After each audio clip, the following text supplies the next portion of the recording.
সাতক্ষীরা জেলার আশাশুনি উপজেলা প্রেসক্লাবের একঝাঁক তরুণ সাংবাদিক সুন্দরবন ভ্রমণে গিয়েছিলেন।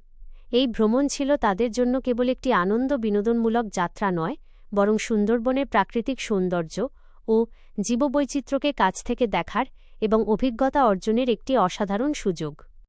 আশাশুনি উপজেলা প্রেসক্লাবের তরুণ সাংবাদিকরা সুন্দরবনের বিস্তীর্ণ ম্যানগ্রোভ অরণ্য, অসংখ্য নদ-নদী ও খাল ঘুরে দেখেন।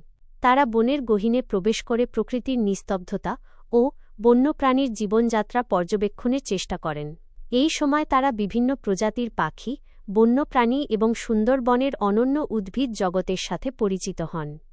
সূর্যোদয় ও সূর্যাস্তের মনোমুগ্ধকর দৃশ্য তাদের ক্যামেরায় ধারণ করে রাখেন, যা সুন্দরবনের প্রাকৃতিক সৌন্দর্যকে আরও উজ্জ্বল করে তোলে।